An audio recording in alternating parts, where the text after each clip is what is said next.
And as far as learning disabilities go, like outright learning disabilities with dyslexia and other kinds of problems that could use remediation, like I don't think a whole lot of work was done in independent schools or continues to be done in independent schools, because we tend to make the assumption that the students who are admitted to and enroll in independent schools are capable of doing the work that's provided to them regardless, right? So there's not a whole lot of scaffolding that we're going to be doing, right, on a regular basis. We don't typically use the kind of like IEPs, which, independent education plans, so that students in public schools are mandated, right, to receive.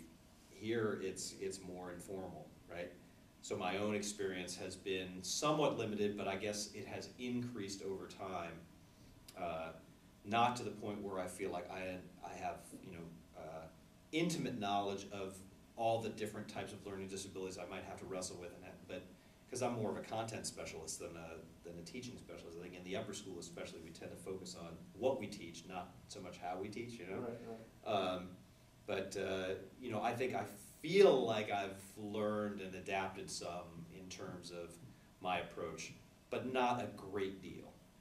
Only slowly, I would say, in the last 10 years, since I've been here, almost 30 now,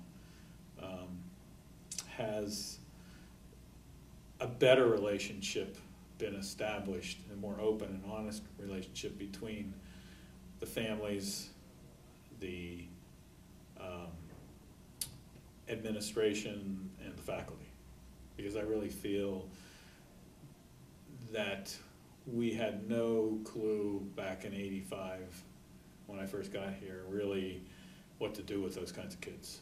And I don't know how many, if any, we had any at that point, but we have gotten more in the last 5 years or so, and I think in part that's just because people are being honest now, which is what we should always be, open, I think.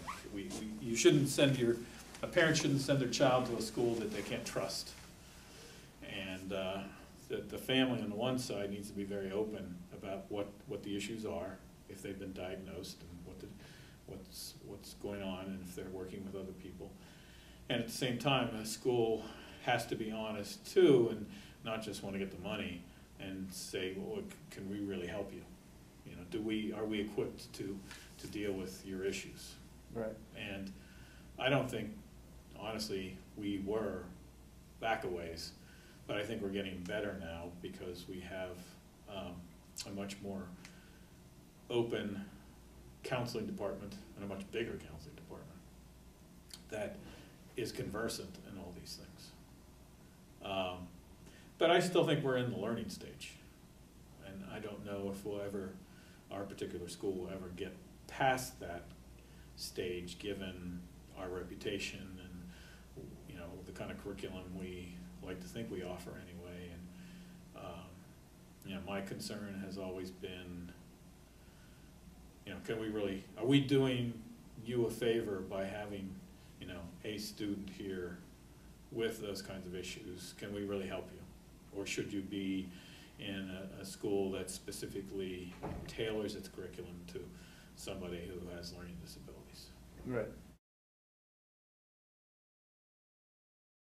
I think in your particular case, right, the issues were deeper, right, than most I've encountered in my career. Sure. Right, and so it was very helpful to me to have that perspective from you about what I could expect, and then having the input from your tutor and from Mr. Sampson was also like those two sources gave me a heads up, right, about what to expect, so that that first test, it wasn't a big surprise like oh my God, this kid can't write or whatever. Like instead it was like, okay, so I know there are these issues, these underlying issues, and that had a big impact in terms of my strategy of assessing your work and appreciating what you bring to the table. So it did make a big difference. Right.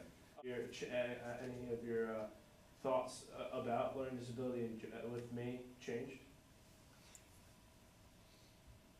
I think that I already knew this in theory, but maybe not in the particular, right?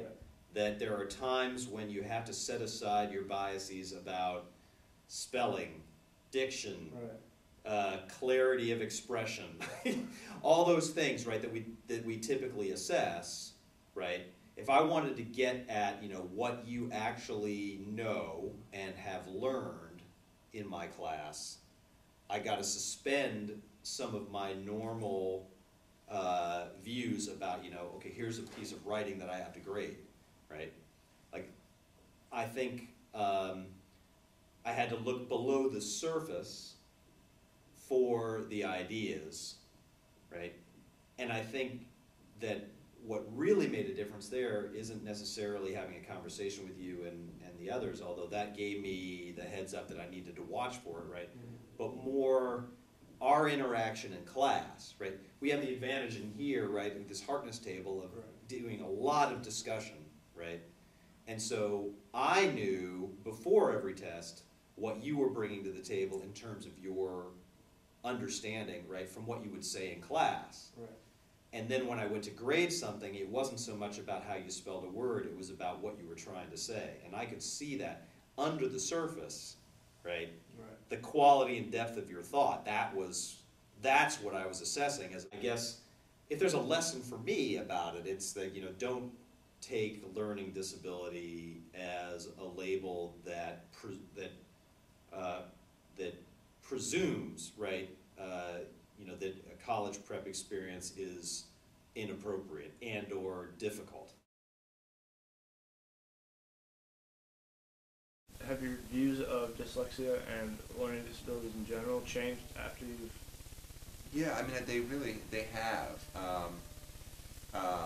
and I think your tutor Andy was helpful in recommending a book that I read. I read that Peter Elbow wrote this book called Writing Without Teachers, and it was about kind of getting somebody to write and put their thoughts on paper and just write without kind of editing as they go, and the process of just kind of getting that information down, and then you can always go back and edit. And I just think,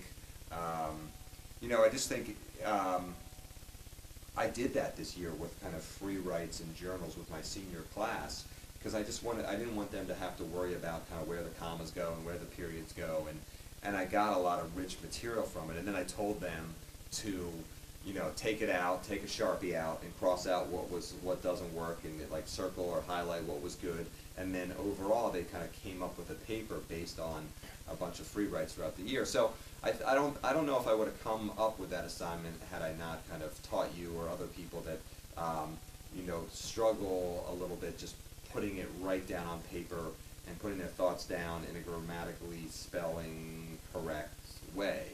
Does that make sense? Like, yeah. I always knew you had like incredible, original, great ideas, and sometimes it was hard to find those like on the paper, because I'm sure you were hindered by like how do I write this sentence? How do I spell this correctly? But yet I knew you had it up here. So I thought this assignment I did for seniors allowed them to just get everything out and then later on do the editing and stuff like that. So to answer your question in a long way, like I think I've learned like more patience in writing assignments, more the editing process can come over time. It doesn't like and I think also the ability for English is tough because there is going to be a lot of writing and there's a lot of paper, but to really put value in the ability to defend an argument verbally and to have good discussions and things like that. Right. I was perfectly happy to let you use the computer for your work, and then you came up with the request, I think, right, to dictate, right, your essays, right, in a separate room, right, while we were doing tests, for example, right, so that it would be more fluid, and then you could get more of your ideas down and then send that to me, right? So I believe that was actually novel. I don't recall any of my past students having that having or needing that accommodation. Now maybe they needed it and they didn't have it, right? But that was a first. And yeah, that's eye-opening to me. That served your needs in a way that, say, just writing certainly, and perhaps even just typing didn't, right? Right.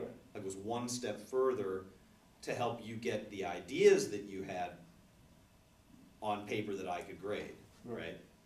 And that's good, right? If the goal is for you to communicate, it doesn't really matter so much how you communicate, right? What matters is that you can effectively communicate what you're trying to say or what you're thinking to the person who's trying to assess your ideas, right? Yeah, and I guess what I take away from that is, the next time I'm going to have a student, with serious learning disabilities that need to be addressed with various accommodations, I won't hesitate to, embrace that challenge if, I know that the student's going to be bringing some of the same qualities of mind that you brought to the table in terms of enthusiasm, ability to retain information, whatever it is, right? For students in the past that you've had with learning disabilities, have they come to you to talk about it, like before the year started, No. or no meetings with parents or anything like that? Never. I've never had any of those kinds of meetings. I've only ever heard through counselors. Okay. And that's too bad, because I really think there needs to be an open dialogue. I think, again, I'll say parents need to be comfortable with telling us and sharing. It's a two-way street. I think it's imperative. I mean, you can handle it, so I don't think you're embarrassed by it. I think kids don't necessarily know all of the hairy details about it, but I think you don't try to hide anything, and it's just John's who John is. Right. But I worry about some parents who are very guarded and say, well, we don't want, people to know this.